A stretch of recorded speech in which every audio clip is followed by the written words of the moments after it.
from British rule, but a massive territory right in the center of the newly formed nation remained a gaping hole on the map, the princely state of Hyderabad.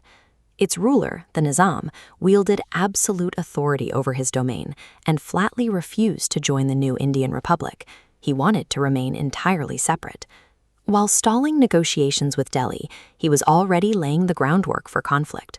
Without India's knowledge, the Nizam covertly transferred a massive loan of 200 million rupees directly to Pakistan. He used this time to rapidly expand his military. To equip his forces, the Nizam enlisted an Australian pilot named Sidney Cotton to smuggle heavy weaponry into the state through a secret aerial route. The logistical scale of this operation required serious hardware. The regime utilized massive Avro 691 Lancastrian aircraft to execute these nighttime smuggling runs. The Nizam had pivoted his entire administration toward a singular goal: stockpiling enough military resources to wage an all-out war for total isolation. While the Nizam prepared for external conflict, his grip on power fractured from the inside. The streets of Hyderabad were erupting with civilian unrest. The state faced two distinct, highly organized resistance factions. On one side, the Arya Samaj and Hindu Mahasabha were mobilizing to demand basic civil rights. On the other, communists in the rural districts of Telangana were leading an aggressive fight for peasant rights. Faced with losing his state from within, the Nizam allowed a brutal countermeasure. He turned a blind eye as a radical leader named Qasim Razvi unleashed a private militia upon the population. Known as the Razakars, this unchecked fascist militia quickly swelled to a force of 42,000 men. Trapped between a rising peasantry and demands for civil liberty, the state weaponized this unofficial army directly against its own citizens to enforce its survival. The violence began to escalate sharply in September 1947. In the village of Parkala, locals organized a peaceful civilian gathering. Despite strict police prohibitions against public assembly, over 1,500 villagers showed up with a singular goal: to hoist the Indian national flag. The response was immediate and lethal. State police and the Razakar militia fired indiscriminately into the unarmed crowd, killing 22 people and wounding over 150. As the months passed, the violence deepened. By May 1948, villagers in places like Gorata recognized that peaceful protest was an automatic death sentence, and they began to arm themselves. Following another confrontation over the hoisting of the national flag, the emboldened villagers fought back, killing the local Razakar commander, Shamsuddin. The regime's retaliation was incredibly disproportionate. Seeking vengeance for their commander, the militia stormed Gorata and massacred more than 200 villagers.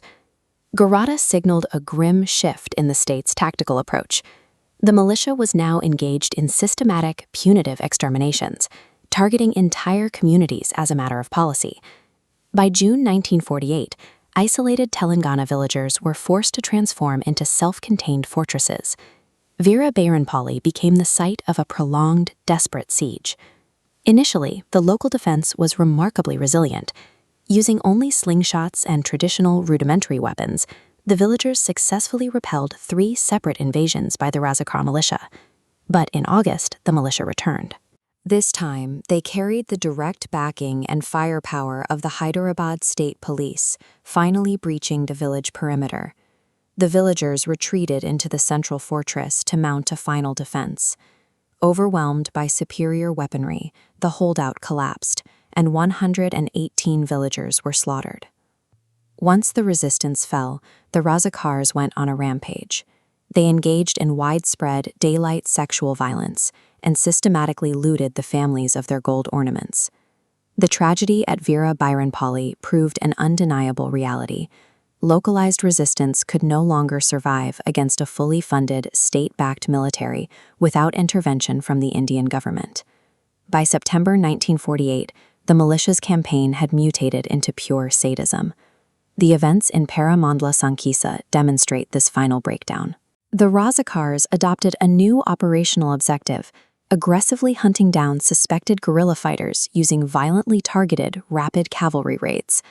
A group of 25 to 30 horsemen stormed the settlement, demanding to know the whereabouts of the local fighters.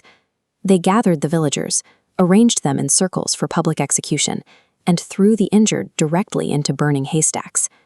Any semblance of law and order had evaporated. The rural districts of Hyderabad had collapsed into absolute anarchy and an active human rights catastrophe. With the civilian death toll easily surpassing 2,000, the Indian government had to act.